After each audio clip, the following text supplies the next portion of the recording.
While I am busy in holding off Lord Raijin down here in the Demon Realm, I can only hope that our heroes are doing what they need to in order to survive, because we will not be so lucky to go and have another chance like this again.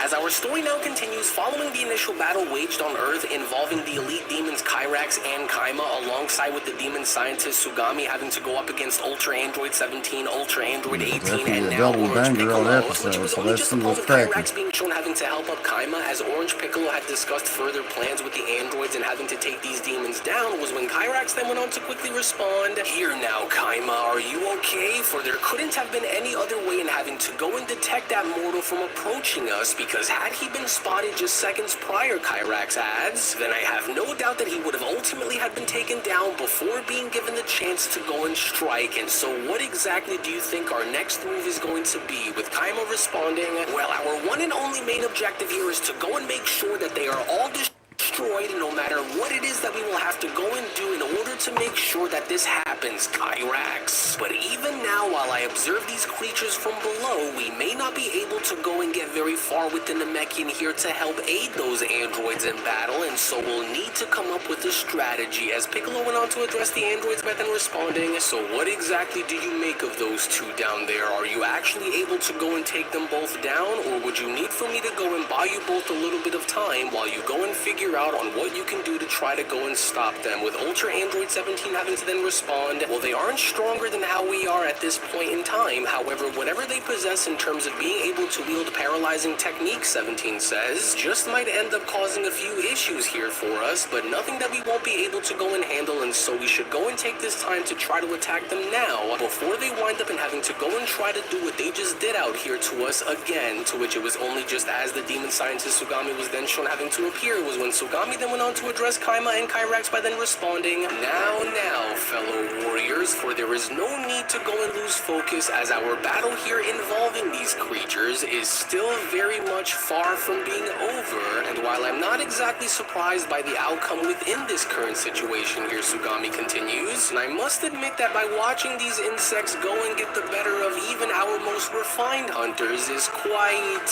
irritating, to say the least. But don't proceed in having to go on to look so defeated here, fellow warriors, as I had anticipated that this universe was indeed actually going to express its resistance towards us, but this too, however, will not last forever," Sugami continues, "and what I'm about to go and unleash onto them will mark the beginning of the end of Universe 7, and as well as also having this become the ultimate and perfect game changer for us moving forward, as since we had went and had sworn our very allegiance in winning Lord Raijin the day by vanquishing all of his enemies by any means, allow for me to hereby go and offer you both a helping hand of sorts by leveling out the playing field, which will undoubtedly have this battle go and lean within our favor in due time," Sugami says. "And so to our fellow enemies who look down from above..."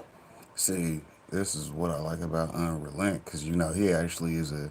student, because, you know, he be putting in that work. You see what I'm saying? Not only is he getting his shit done to where he got shit going, popping off weekly, boom, boom, boom, boom, boom, boom, boom. Then he goes from one story straight to the next, boom, boom, boom, boom, boom. It ain't no, oh, this guy died, so now we're not going to do any new work for like 3-4 years, because, you know, the last project he did might have been his last project. You see what I'm saying? This dude's actually putting that in that work. You dig? That's why we right here every Saturday for something super, because, you know, we got many people talking about Dragon Ball as far as the fan animation goes, and then, you know, there's always going to be Dragon Ball content no matter who's writing it, because, hey, if you got a good writer, there's plenty of ways to expand a story, whether you consider it canon or not, because, you know, canon or not doesn't matter. Are you watching, motherfuckers? Probably. It don't matter if it's canon or not, because most people go watch. But anyways, let's keep it popping. "I offer you this single and final warning before having to re-engage," Sugami continues, "that while you may have went and lasted this long by enduring some of the many attacks that we had planned prior to having us arrive within your dying universe, what comes next will ultimately be something that none of you had prepared for prior, as my shadow demons from here on will ensure that you will not survive